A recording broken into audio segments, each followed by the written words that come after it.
Assalamualaikum warahmatullahi wabarakatuh. Pemirsa Info Jambi TV yang dirahmati Allah Subhanahu wa taala.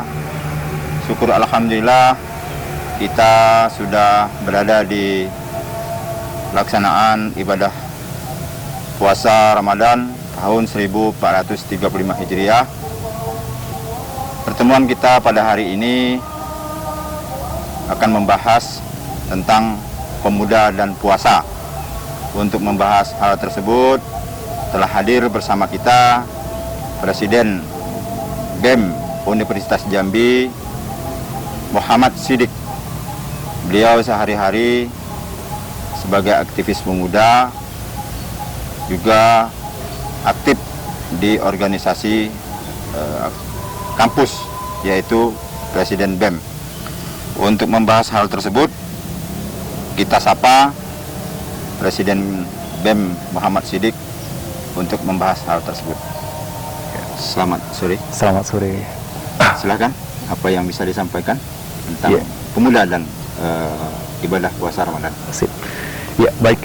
Bismillahirrahmanirrahim. Berbicara masalah pemuda, maka kita akan berbicara hal-hal yang nantinya itu bakal sangat panjang kalau kita kaitkan dengan aspek apapun. Karena berbicara masalah perubahan, ada di situ pemuda.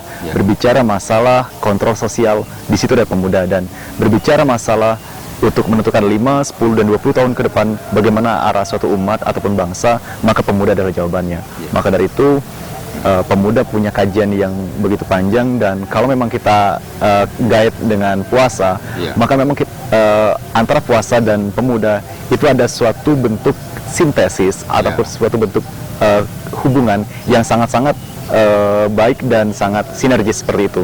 Karena berbicara puasa itu kan artinya menahan seperti itu. Nah, pemuda ini memang jiwanya itu jiwa-jiwa berapi-api, keras, dan kadang sering tidak kontrol seperti itu. Maka dari itu memang antara pemuda dengan potensi yang begitu luar biasa, kadang emosionalnya meluap, potensinya juga yang lain juga sangat mendukung, baik intelek, emosional ataupun spiritual. Itu memang sangat dibutuhkan suatu filter ataupun suatu cara yang insya Allah sudah dianjurkan oleh Islam, yaitu puasa, bagaimana menahan dan mengatur supaya memang pemuda itu mampu mengendalikan dirinya seperti itu. Nah, terkait dengan katakanlah emosional pemuda itu yang selalu menggebu-gebu untuk menyampaikan sesuatu, kadang-kadang dia melampaui batas kewajaran yang seharusnya kita sebagai umat Islam juga punya aturan bagaimana kita menyampaikan sesuatu agar bisa diterima oleh umat gitu kan. Nah, ada nggak selain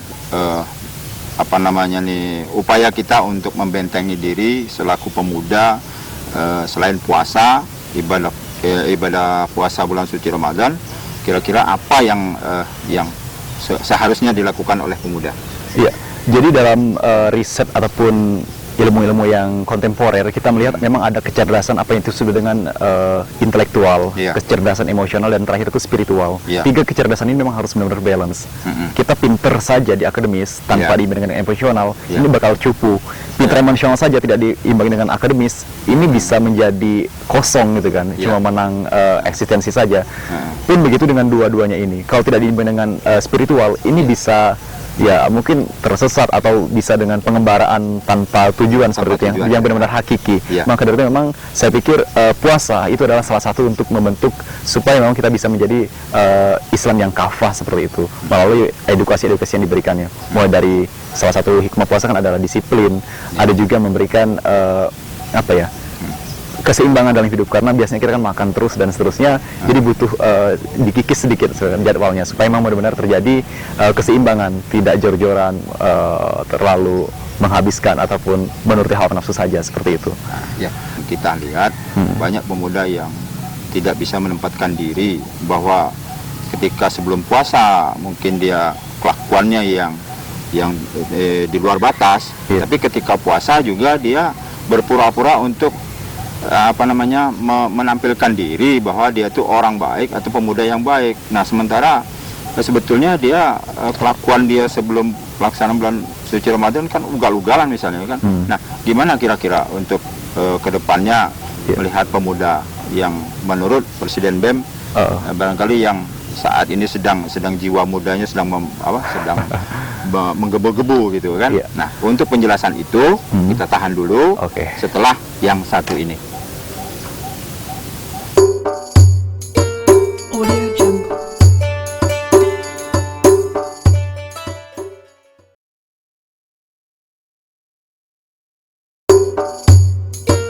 Audio Jungle. Ya, silakan langsung dijelaskan. Oke, tadi kita membahas masalah bagaimana yang kelakuannya sebelumnya belum baik seperti itu. Saudara itu hanya di momen puasa saja yang Puasa, baik seperti iya. itu. Saya pikir ini yang harus benar-benar kita luruskan seperti itu. Jangan sampai memang baiknya kita itu di momentual saja. Pas puasa saja kita ngaji, sholat, setelah itu kita lost Iya. pasnya itu. Ini kan hal-hal yang sangat kita khawatirkan. Iya. Jadi kalau saya boleh mengutip salah satu kalimat ulama kontemporer juga, Iya. yaitu Yusuf Qaradawi. Beliau mengkhawatirkan dalam suatu statementnya mengatakan seperti ini. Hari ini umat Islam itu bukan lagi menyembah Tuhan, tapi sudah menyembah Ramadan. Ini bukan apa-apa. Iya. Artinya memang kita bukan lagi ekspektasi kita tuh ataupun orientasi kita yang benar-benar menyembah dalam artian sesuai apa yang disyariatkan, tapi memang sudah menjadi seolah ini musiman. Ini yang kita khawatirkan seperti itu. Nah, semoga kita bisa meluruskan ini melalui tayangan yang setelah ada di TV kita ini, agar nantinya memang bentuk-bentuk yang momentual tadi itu memang benar-benar bisa menjadi edukasi dan nantinya menjadi kebiasaan supaya menjadi karakter. Saya pikir demikian, Pak. Iya. Nah, menyebut karakter nih. Nah, ini karakter pemuda ini kan tidak bisa kita menjas bahwa pemuda Indonesia ini punya karakter yang spesifik gitu kan. Tapi karakternya kan ini majemuk nih. Nah, kalau kita lihat dari segi mohon maaf gitu kan, kita tinjau dari agama Islam gitu kan. Nah, barangkali ada pandangan tersendiri bahwa pemuda kita nih harusnya bagaimana sih gitu kan, ketika dia harus tampil sebagai harapan bangsa, sebagai harapan negara.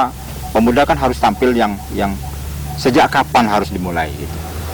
Ya, saya melihat seperti ini. Kenapa akhirnya terjadi kemerosotan seperti itu kan? Karena memang normatifnya Islam itu memang sudah memberi jalan, sudah memberi koridor dan seterusnya. Karena kalau saya pikir banyak faktor memang yang menyebabkan kenapa akhirnya kok dengan aturan yang begitu luar biasa, formulasi yang begitu luar biasa, namun kita dalam hal implementasi belum bisa maksimal mengungguli umat-umat yang lain. Ada beberapa hal saya pikir yang pertama adalah di bidang pendidikan. Pendidikan kita ini masih sangat lemah di bidang di aspek pendidikan agamanya. Kalaulah ada, itu biasanya masih berbentuk formalitas. Saya pikir inti dari pendidikan mungkin bisa dilihat di undang-undang juga, itu menjadikan manusia yang benar-benar bisa mampu bertakwa pada Tuhan Yang Maha Esa. Ini kan goal-goal kita. Hari ini kita masih sering berkutat pada regulasi, berkutat pada kesibukan-kesibukan yang saya pikir ini tidak terlalu substansi seperti itu. Kegiatan-kegiatan bidang seni dan seterusnya, atau olahraga dan seterusnya. Kadang ini sudah melupakan kemana sebenarnya arah karakter dari pemuda itu sendiri. Yang kedua, selain pendidikan, juga banyak sekali faktor-faktor X yang akhirnya kenapa pemuda-pemuda kita turun. Antara lain kita ada dampak dari westernisasi. Ini yang saya pikir sangat melanda di pemuda kita hari ini. Hari ini kita mungkin kalau malam minggu kita ke masjid itu dianggap cupu, tapi kalau malam minggu kita nongkrong pinggir jalan itu dianggap suatu tren. Hal-hal ini yang saya pikir butuh kita benar-benar luruskan supaya memang paradigma ini mampu menjadi bisa benar-benar lurus lagi loh. Nah, jadi memang banyak sekali faktor-faktornya, saya sebutkan tadi hanya 2 saja karena masih banyak sekali, dan ini saya pikir sudah bisa menjadi stimulun supaya memang pemuda-pemuda kita jangan apatis, jangan say yes saja dengan apapun yang datang dari barat, dan kita tanpa ada filterisasi terutama di bidang spiritual ataupun keislaman seperti itu. Nah, oke. Barangkali memang sebetulnya banyak yang harus kita gali dan kita bicarakan, karena memang sebetulnya itulah yang keinginan kita gitu kan. Pemuda kita ini mau kita bawa kemana gitu kan. Terutama saudara Muhammad Siddiq selaku aktivis di sebuah perguruan tinggi sudah dapat melihat itu gitu kan, mau kemana pemuda kita ini gitu kan. Akhirnya nanti pemuda itu yang benar-benar memang dibutuhkan oleh negara, oleh bangsa gitu kan. Nah, puasa juga salah satu upaya untuk mendidik supaya pemuda menjadi jalannya yang benar lah gitu, yang lurus gitu kan. Nah, ketika itu sudah kita inginkan, seorang pemuda barangkali menurut Presiden Muhammad Siddiq, kalau ingin maju, pemuda tuh harus bagaimana. Kalau memang dia hanya ingin untuk ya sudahlah batas ini, nah, kira-kira bagaimana itu gitu. Saya pikir landasan utama dari kita kalau mau menapaki yang lain-lain itu memang basis agama itu tidak bisa ditawar-tawar dengan hal apapun. Ya. Iya. Mau dia atlet squat apapun, kalau dia tidak sholat dan seterusnya, saya pikir ada sesuatu yang rapuh gitu loh dalam hal mungkin psikologisnya ataupun kejiwaannya.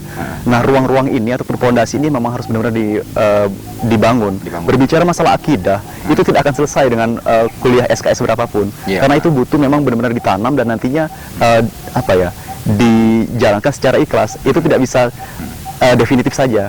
Akidah adalah bla bla dan seterusnya, akhlak adalah dan seterusnya. Ini tidak bisa. Jadi memang di awal ya semoga kita dan masyarakat semua memang bisa memprioritaskan bahwasanya agama itu bukan sesuatu yang opsional, tapi memang ini sudah menjadi fondasi.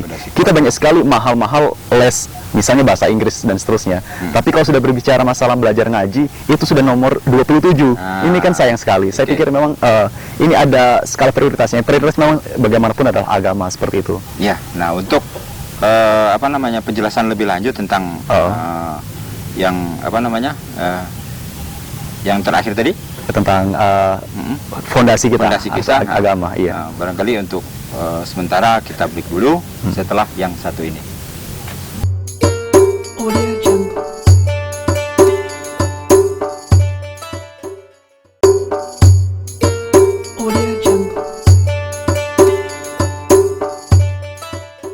Ya, silakan langsung dijelaskan.